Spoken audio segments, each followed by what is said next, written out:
In today's lecture, we are going to cover capital structure theories. In previous lectures, we have covered the cost of capital and the leverage, the combination of debt and equity.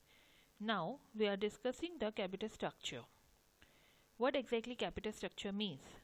Capital structure is a financial structure. It means it is a composition of debt and equity. Means a fixed और variable income securities को जो combination आप बनाते हैं that is called your capital structure. In capital structure, we arrange a long-term funds. We can arrange long-term funds from debentures, from long-term borrowing, loans, preference shares, equity shares, retained earning, etc. And what is the composition of these different types of source of fund is known as a capital structure. Basically, capital structure decision is very important for us. आपने देखा था financial leverage में कि हमारे पास income generate हो गई है but still we are not able to increase the wealth of our shareholder just because we have not a good financial structure. That will create a financial risk for us. That's why financial structure is very important to decide the combination, how much debt and how much equity should be there, so that the market value of your equity share will increase. Our main focus is to increase the market value of the firm or shareholder wealth and minimize the overall cost of capital. Clear, students? Now, what are the factors that determine the capital structure, or we can say what are the factors that have an impact, like the nature of the business enterprise. आपका business किस तरीके का है वो हमारे capital structure को decide करने में जो है हेल्प करता है. ठीक है कि आपका जो फंड है वो क्यों रिक्वायर्ड है, आपका उसका मेन पर्पस क्या है. माना आप लोगों को जो है सैलरी देनी है तो for salary purpose you are not going to issue equity shares.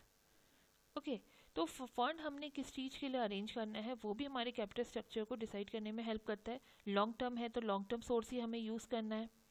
हम ट्रेडिंग ऑन इक्विटी करना चाहते हैं नहीं, मीन्स हम इक्विटी को इंक्रीज करना चाहते हैं with the help of leverage, with the help of डेप्ट. आप अपने जो है कैपिटल स्ट्रक्चर में डेप्ट को इंक्रीज कर रहे हैं और डेप्ट को इस तरीके से इंक्रीज कर रहे हैं और उस लेवल तक इंक्रीज कर रहे हैं जिससे आपकी इक्विटी के प्राइजेस या आपके शेयर होल्डर वेल्थ इंक्रीज हो सके, which is known as a trading on equity.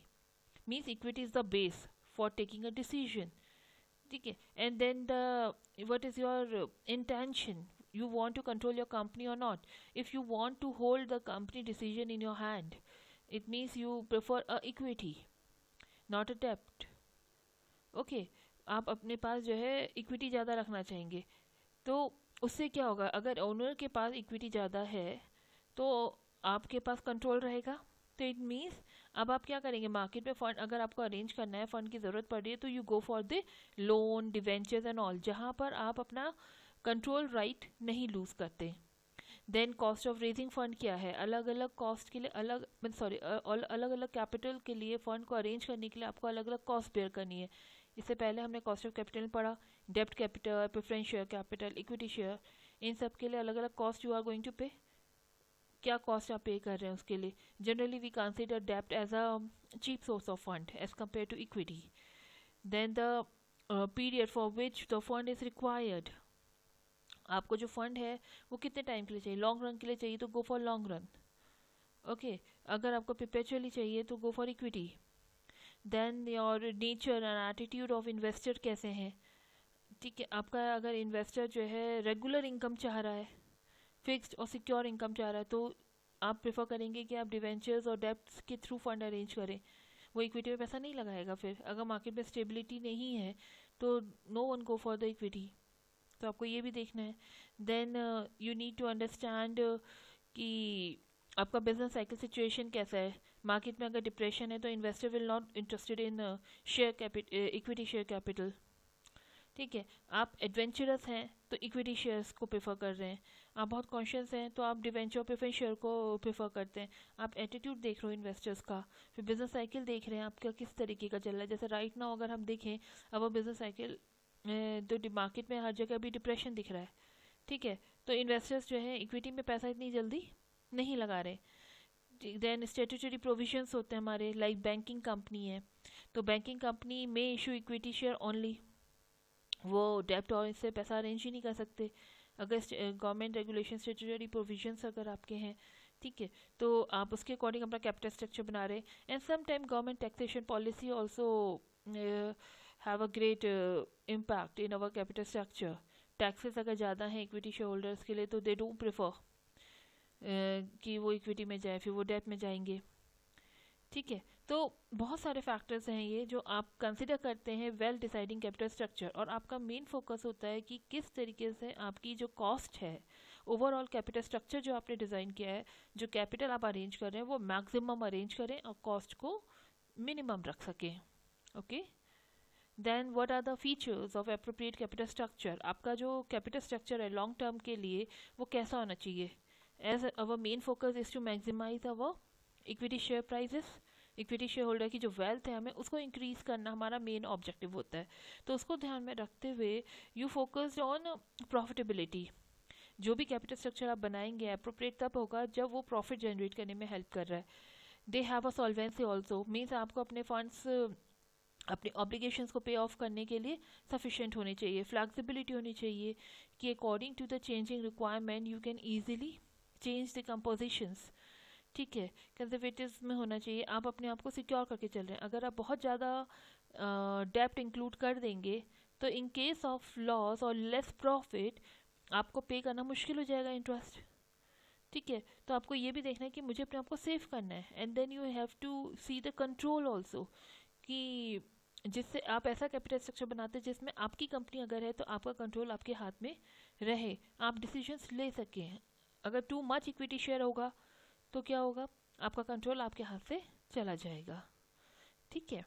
तो ये सारी चीज़ें हम ध्यान रखते हैं when we are making a appropriate capital structure.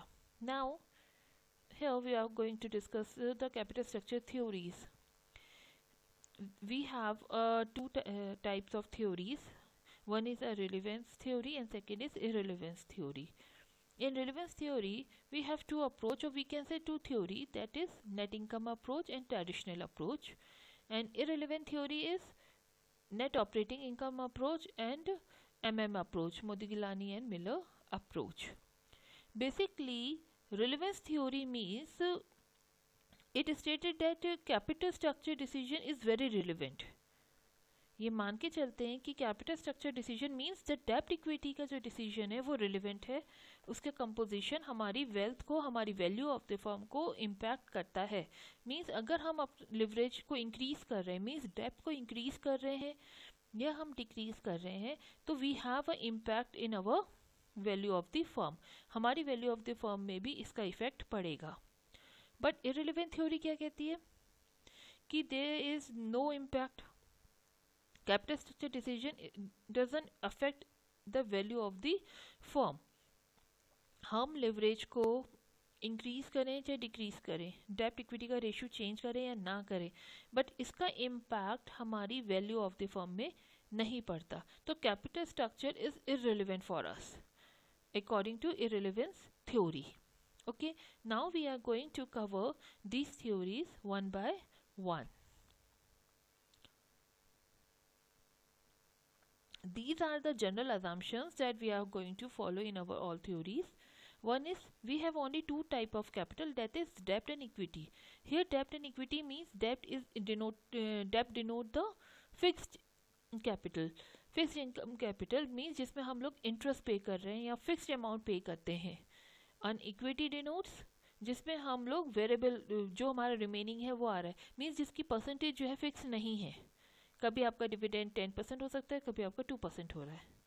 Okay, we have only two type of capitals. Then there is no tax, but this assumption is removed later on, and dividend payout ratio is 100%, means आप लोग जितना आपने जितनी भी income आपको generate हुई है, whatever is left for equity shareholder, आपने 100% उसको पे किया है as a form of dividend. Total assets आपके पास ऑलरेडी गिवन है जो चेंज नहीं होगी। फर्म का टोटल फाइनेंसिंग रिमेन कांस्टेंट, जो आपकी फाइनेंसिंग होगी वो भी कांस्टेंट है। EBIT जो है आप एक्सपेक्ट कर रहे हैं it will not going to grow and life of the firm is perpetual. हम ये कंडीशंस जब होंगी, these are the assumptions when our theory will prove. Okay, now the net income approach. Under net income approach comes under relevant theory. It means the capital structure have an impact. Okay, the firm can increase its value or lower overall cost of capital by increasing the proportion of debt. It means leverage.